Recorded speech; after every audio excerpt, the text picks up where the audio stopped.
Good morning students yesterday हमने जो discuss किया था grouping of cells in series and parallels.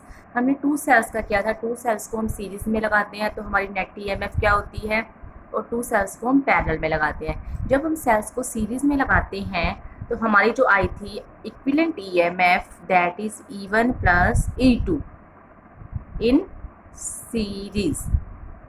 और जब हमने पैरेलल में लगाया था इंटरनल रेजिस्टेंस क्या आया था, R is equal to R1 plus R2। जब हमने पैरेलल में लगाया तो आपके पास क्या आया, equivalent EMF E equivalent by में R इक्विवेलेंट इस फॉर्म में निकाला था, E1 bye R1 plus E2 bye R2। और आपके पास जो आया था equivalent resistance internal resistance 1 by R1 plus 1 by R2। ये एक्सप्रेशन थी आपके व्हेन हम टू सेल्स को हम सीरीज में लगाया था और टू सेल्स को पैरेलल में लगाया था। इसी तरह से यदि हम n सेल्स को लगाते हैं सीरीज में तो आपके पास क्या होता है, n सेल्स की एडिशन हो जाएगी E1 plus E2 plus up to En और R1 plus R2 up to Rn internal resistance. ये भी आपका अप टू n तक चलेगा। आज हम करेंगे condition for maximum current from a series combination of cell. हमने कंडीशन निकालनी है कि हम सर्किट से मैक्सिमम करंट की कंडीशन निकालनी है और सेल्स को हमने किस में लगाना है, सीरीज में। मान लिया कि हमारे पास सेल्स हैं, हमने क्या किया है, हमारे पास n सेल्स है, n क्या है, सेल्स है। n सेल को हमने किस में लगा दिया, सीरीज में लगा दिया। n सेल को सीरीज में लगा दिया। ये आपको कोई एक्सटर्नल रेजिस्टेंस है, ठीक है। ये आपके n सेल्स हैं, n सेल्स को मैंने सीरीज में लगा दिया। इसमें से कितना करंट आएगा, यहाँ से I करंट जा रहा है, this is external resistance R, ठीक है। जब हम n सेल्स को सीरीज में लगाते हैं हमने क्या निकालना है, conditions for maximum current from a series combination of cells. तो जब हम n सेल्स को सीरीज में लगाते हैं तो हमें मैक्सिमम करंट की कंडीशन निकालने की, करंट हमें मैक्सिमम किस कंडीशन में मिलेगा। देखो कैसे करेंगे, हमने n सेल्स को सीरीज में लगाया। जब हमने n सेल को सीरीज में लगाया तो आपके पास जो ईएमएफ है वो क्या होगी, मैंने कहा कि सभी की ईएमएफ n सेल जो सीरीज में है सभी की ईएमएफ मैंने ई मान ली। सभी की ईएमएफ कितनी है, ई सेम ईएमएफ है। तो n सेल की टोटल ईएमएफ कितनी होगी, जैसे पहले हमने E1 प्लस E2 किया था ना, up to En। n cell इस तरह से सेम ईएमएफ है तो E plus E equivalent EMF क्या आएगी आपकी, E plus E up to En E, ये आपकी इक्विवेलेंट ईएमएफ होगी, ठीक है। सभी n सेल सीरीज में है हैविंग द सेम ईएमएफ, ठीक है। इसी तरह से आपके पास R इक्विवेलेंट क्या आएगा, R प्लस R सेल सबका इंटरनल रेजिस्टेंस क्या है, R है, up to R N R, clear. अब आपके पास ये आ गया। अब यहाँ से टोटल रेजिस्टेंस कितना होगा सर्किट में, total resistance in this circuit कितना होगा, R plus N R, this R plus N R. तो करंट क्या होगा, current in this circuit will be I is equal to, current क्या होता है, वोल्टेज अपॉन रेजिस्टेंस। वोल्टेज कितनी है, NE बाय में R plus N R, clear. अब आपके पास हमने कंडीशन निकालनी है आपको मैक्सिमम करंट किस कंडीशन। मान लिया पहले हमने लिया कि जो एक्सटर्नल रेजिस्टेंस है R very very greater then NR है। पहले हम ये स्पेशल केस लेंगे कि R is very very greater then. जब R ग्रेटर है तो हम NR को क्या कर सकते हैं, निगलेक्ट कर सकते हैं। तो I क्या आ जाएगा, NE अपॉन R। तो N टाइम्स क्या आ गया, N times the current E by R that can be drawn from one cell. E by R drawn from the one cell that can be drawn from one cell। मतलब एक cell से जितना current निकाल सकते हो उसका n times आ गया when R is very very greater than, when R is very very greater than NR। Second condition मैं ले रही हूँ if R is very very less than NR, जो हमारा एक्सटर्नल रेजिस्टेंस है उसकी वैल्यू कम है। जब जो हमारा एक्सटर्नल रेजिस्टेंस है उसकी वैल्यू क्या है, आपकी कम है। जब एक्सटर्नल रेजिस्टेंस की वैल्यू कम है तो इसका मतलब क्या है, हम किसको निगलेक्ट कर सकते हैं, स्मॉल आर को, that is very very less than. तो आई क्या आ जाएगा आपका N E upon N R E by R, that is current given by a single cell, one cell या सिंगल सेल। ठीक है, अब देखो मैक्सिमम करंट कब निकाल सकते हैं हम, हमारा जो क्वेश्चन था उसमें क्या था, मैक्सिमम करंट फॉर्म में सीरीज। तो मैक्सिमम करंट कब निकलेगा, इस केस में व्हेन, दो केसेस हमने स्टडी किए, when R is very very greater than, R is very very less than. तो जब ग्रेटर था तो एन टाइम्स आ रहा था, जब लेस है तो current given by a single cell. तो हम यहाँ पे लिखेंगे the when external resistance is much higher, when external resistance is much higher as compared to the total internal resistance, the cell should be connected in series। जब आपका external resistance ज़्यादा है तो आपको सेल्स को किस में लगाना है, सीरीज में लगाना है, to get the maximum current. इस केस में आपको मैक्सिमम करंट मिलेगा। मैक्सिमम करंट ड्रॉन करने के लिए value of the external resistance should be very large. यदि आपको एक्सटर्नल रेजिस्टेंस की वैल्यू, अदर वर्ड्स में यदि एक्सटर्नल रेजिस्टेंस की वैल्यू ज़्यादा है तो आपको सेल्स को क्या लगाना है, सीरीज में लगाना है, टू गेट मैक्सिमम करंट। ठीक है, इन दोनों कंडीशन से। Next we will discuss condition for maximum current parallel grouping. Parallel grouping में निकाल लेंगे। देखो पैरेलल में कैसे निकालोगे, पैरेलल कॉम्बिनेशन में जो हमने निकाला था, सेल्स को हमने पैरेलल में लगा रखा है। मान लो हमने अब एन सेल्स को किस में लगा रखा है, पैरेलल में लगा रखा है। ठीक है, पैरेलल में कैसे लगाओगे, एम सेल्स को पैरेलल में लगा रखा है, कैसे लगाओगे, जैसे ये 2 पॉइंट्स लेते हैं हम, इन 2 पॉइंट्स के बीच में लगाते हैं, कितने भी सेल लगा दो।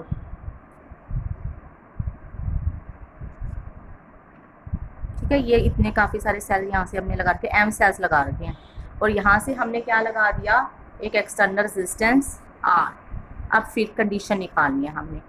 ठीक है, सभी की ईएमएफ क्या ले रही, हमने ई ले ली, सभी का इंटरनल रेजिस्टेंस क्या ले लिया, आर ले लिया।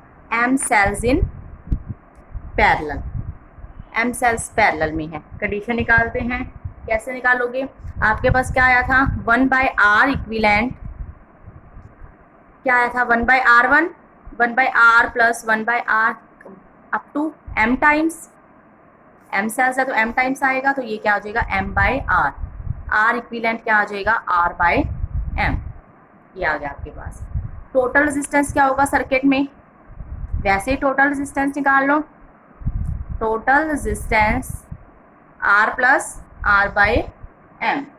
क्लियर, टोटल रेजिस्टेंस क्या आ गया, r प्लस r/m। वो टोटल आपके पास, जब हम सेल्स को पैरेलल में लगाते हैं तो आपको मैंने ये कहा है, जब ईएमएफ और इंटरनल रेजिस्टेंस सेम हो तो क्या आते हैं, EMF due to the single cell. जितने भी सेल्स को हम पैरेलल में लगाते हैं, यदि आपके पास 10 सेल्स हैं, 10 सेल्स की ईएमएफ, एक सेल की ईएमएफ 2 वोल्ट है, तो EMF due to equivalent EMF क्या आएगी, 2 ईएमएफ क्या आएगी, 2 वोल्ट आएगी EMF due to a single cell. तो equivalent EMF is equal to E. Parallel में लगाने से इक्विवेलेंट ईएमएफ क्या आती है, EMF due to a single cell. ये हमने कल इसका एक्सप्रेशन डिराइव किया था। नाउ अब हम निकालते हैं टोटल करंट। टोटल करंट क्या आएगा, I is equal to voltage upon resistance, I is equal to E upon R plus r/m। यहाँ से क्या आ जाएगा, एम ई बाय में एम आर प्लस आर। ठीक है, अब हम लेंगे कंडीशन, लेंगे इसको ये वाले इसी की हेल्प से, if r is less than r/m, r छोटा है तो r small r, capital R को हम निगलेक्ट कर सकते हैं, तो I क्या आ जाएगा, E अपॉन r/m। तो क्या आ जाएगा, m E अपॉन r। और यदि हम सेकंड केस लें, सेकंड केस में क्या आएगा, r greater than r/m। r greater than होगा तो हम क्या कर सकते हैं, r/m को निगलेक्ट कर सकते हैं, तो क्या आ जाएगा, I is equal to E/r। तो ये क्या आ जाएगा, EMF current due to a single cell. ठीक है, अब इसके से मैक्सिमम कब आया, जब r इज लेस देन था। ठीक है, r is less than m, तो m टाइम्स आया। तो मैक्सिमम करंट हम कब ड्रॉ कर सकते हैं, if the value of external resistance is less than, if the value of the external resistance is small, then maximum current the value of the external resistance small than the internal resistance, then cells should be connected in parallel to get maximum. तो मतलब यदि external resistance की value कम है तो हमें sales को किस में लगाना है, पैरेलल में, टू गेट मैक्सिमम करंट। और यदि आपकी एक्सटर्नल रेजिस्टेंस की वैल्यू ज़्यादा है तो आपको सेल्स को किस में लगाना है, सीरीज में, to get more current. Do this topic now. This is completed. Today we start new topic, heating effect of current. Heating effect of current. Heating effect of current. Heating effect of current से आप क्या समझते हो? देखो, आपने observe किया होगा कि आपके पास कुछ डिवाइसेस जो होती हैं, जैसे कि आपकी electric press, electric geyser, sandwich maker, वो क्या हो जाता है, जब भी उसमें से हम करंट पास करते हैं तो वो क्या हो जाता है, आपका हीट हो जाता है। ठीक है, this is due to the heating effect of the current. जो भी electrical appliances electric current pass करने पे हीट हो जाती हैं, वो क्या होता है, that are based on the heating effect of the current. तो इसमें आप हीट प्रोड्यूस बाय, कितनी हीट प्रोड्यूस होती है करंट से, वो निकालोगे। That is given by the Joule's law. That is given by the Joule's law. तो amount of heat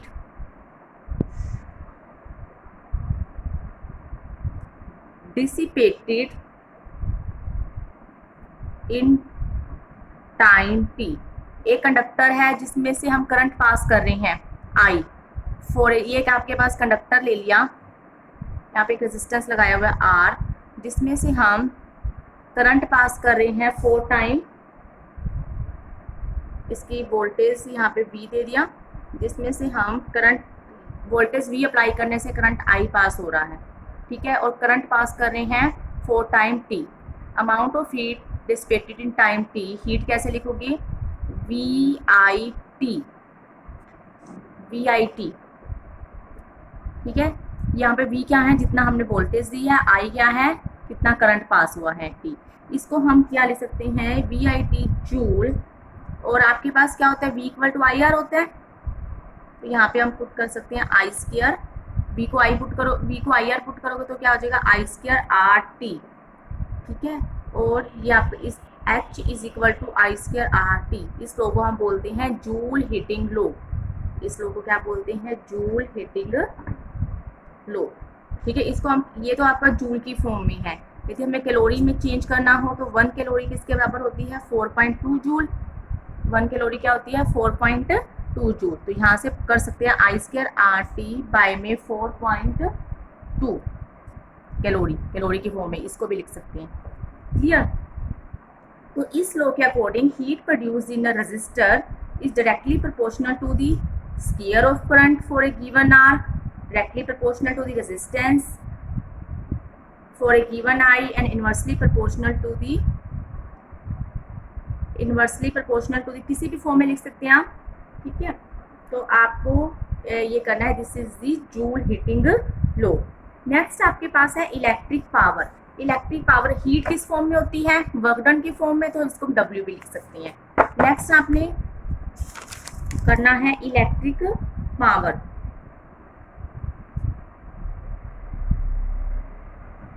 electric power क्या होता है आपके पास, पावर क्या होता है, rate at which work is done by, जिस रेट से वर्क होता है उसको हम क्या बोलते हैं, पावर। पावर क्या होता है, वर्क अपॉन में टाइम। कितना वर्क हो रहा था, I स्क्वायर RT बाय में T, कैंसिल हो जाएगा तो पावर क्या आ जाएगी, I स्क्वायर R। V और I के टर्म में लिखना हो तो मैं इसको इस तरह से लिख सकते हैं, V इसको हम इस तरह से लिख सकते हैं, V स्क्वायर बाय में R स्क्वायर इंटू R, क्योंकि I क्या होता है, V अपॉन R, तो ये क्या आ जाएगा, V square upon R।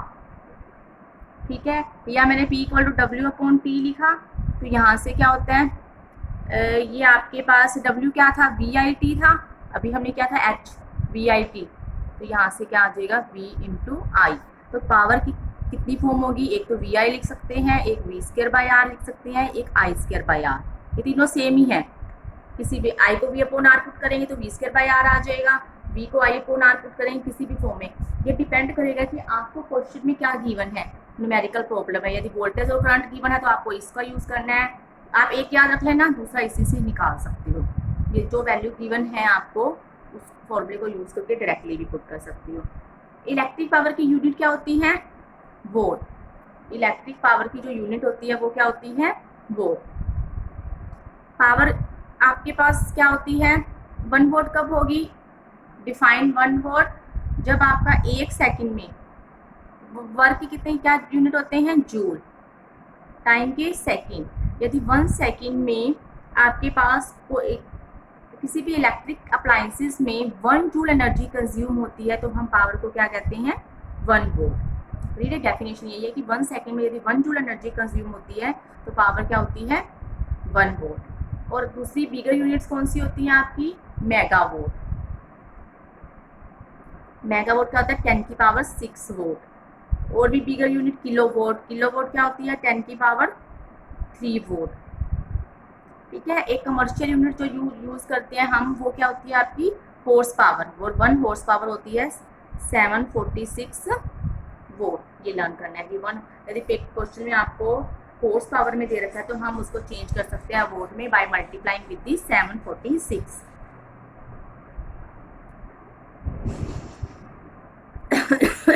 Sorry. Next है आपके पास इलेक्ट्रिक एनर्जी। ये छोटा सा topic, electric energy. Electric energy क्या होता है? Work done by the electric source in maintaining the current in the circuit. Work done by the source of EMF. देखो power क्या था कि rate at which the work is done, उसमें सिर्फ word क्या लिखना है? रेट। जिस रेट से वर्क होता है सोर्स ऑफ ईएम से उसको इलेक्ट्रिक पावर बन जाती है। और electric energy simply the work done by the source of EMF in maintaining the current in the circuit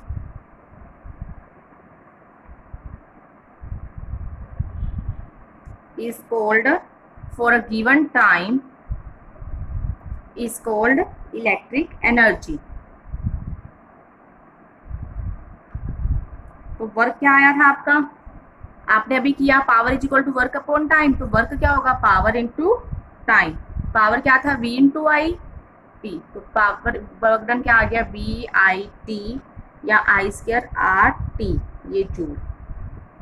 ठीक है। आप क्या लिख सकते हो? 1 joule is equal to 1 volt into 1 ampere. Work क्या होता है? जूल।